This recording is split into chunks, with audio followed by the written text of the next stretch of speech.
রাস্তার কাজ হবে তাই তুলে ফেলা হয়েছে পুরনো ইটের সলিং, কিন্তু 4 মাস পার হয়ে গেলেও শুরু হয়নি নতুন রাস্তার নির্মাণ কাজ। উল্টো তুলে নেওয়া সরকারি ও জনকল্যাণমূলক রাস্তার ইট বিক্রি করে দেয়া হয়েছে 25,000 টাকায়। আর এমন চাঞ্চল্যকর অভিযোগ উঠেছে লক্ষ্মীপুরের চন্দ্রগঞ্জের হাজীপাড়া ইউনিয়ন পরিষদের 1 নম্বর ওয়ার্ড সদস্য মাসুদ রানার বিরুদ্ধে। ঘটনাটি চন্দ্রগঞ্জের হাজিরপাড়া ও উত্তর জয়পুর ইউনিয়নের সীমান্তবর্তী চৌপল্লী আলাদাতপুর সড়কের। স্থানীয় সূত্রের তথ্য মতে অন্তর্বর্তীকালীন সরকারের সময় স্থানীয় জামায়াতের উদ্যোগে মানুষের চলাচলের সুবিধার্থে কাঁচা রাস্তাটিতে ইটের সলিং করে দেওয়া হয়েছিল। পরবর্তীতে 2025-26 অর্থ বছরে প্রায় 70 লাখ টাকা খরচে 578 মিটার এই রাস্তাটি ব্লক দিয়ে পাকা করার টেন্ডার হয়। কাজটি পায় আরহাম বিল্ডার্স নামের একটি ঠিকাদারি প্রতিষ্ঠান। এই রাস্তা আসিল সোলিং উঠাই লই গেছে, এটা কইছে রোডের কাজ করব, কোন কাজও নাই, ইট বেশি এলাইছে। আমার তাই 2 টাকা নিছে রাস্তার জন্য নিছে, ইয়ার মানুষও তো নিছে, ইয়ার করে নাই। আবার অনেক ইট বইছে, ইয়ার সেই ইট আবার বেচা কিনে হয়ে গেছে।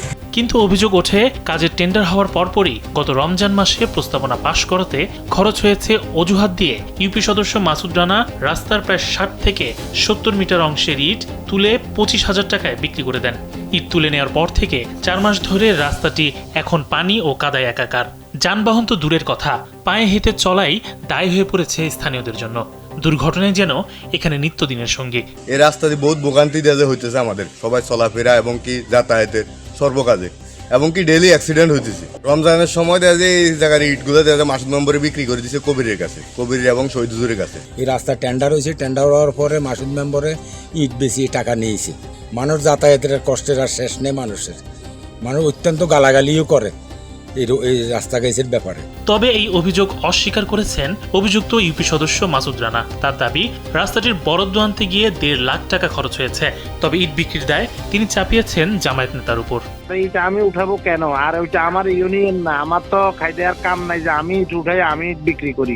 আমি আপনাকে যেটা বলছি যে আমি যেটা জানছি, ওই যে জায়গা আপনি দেখছেন কাদা, ওই জায়গাটা তো আমার ইউনিয়ন না, ওইটা উত্তর জয়পুর ইউনিয়ন। জামাতের পক্ষের যিনি ওই ইউনিয়নের চেয়ারম্যান ফাঁকি, উনি ওখানকার লোকজনের অনুরোধে উনি ওখানে দিছে ব্যক্তিগত খরচ।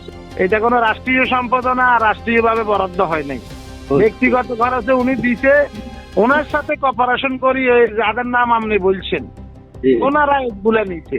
অন্যদিকে হাজীপাড়া 1 নম্বর ওয়ার্ড জামায়াতের সভাপতি ফয়জুল ইসলাম খোকন জানান, রাস্তার কাজটি পাশ করাতে মেম্বারের খরচ হয়েছিল, তাই সেই টাকা তুলতে ইটগুলো বিক্রি করা হয়। জামাতের যিনি চেয়ারম্যান প্রার্থী উত্তর জয়পুর ইউনিয়নের সাবেক হারুন রশিদ ভাই, উনি ব্যক্তিগতভাবে একটা উদ্যোগ নিয়ে কিছু টাকা পয়সা কালেকশন করে উনি এখানে 8,000 ইট বালি সহ এখানে উনি আপনার একটা সোলিং করছে, 8,000 ইটের একটা সোলিং করছে এখানে, যাতে বর্ষাকালে এই সমস্যাটা না হয়।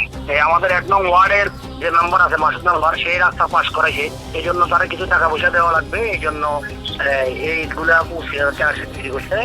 সদর উপজেলা প্রকৌশলী ইকবাল হোসেন জানিয়েছেন, রাস্তার ইট বিক্রি করার বিষয়ে তারা অবগত হয়েছেন। তদন্ত সাপেক্ষে দোষীদের বিরুদ্ধে নেওয়া হবে আইনি ব্যবস্থা।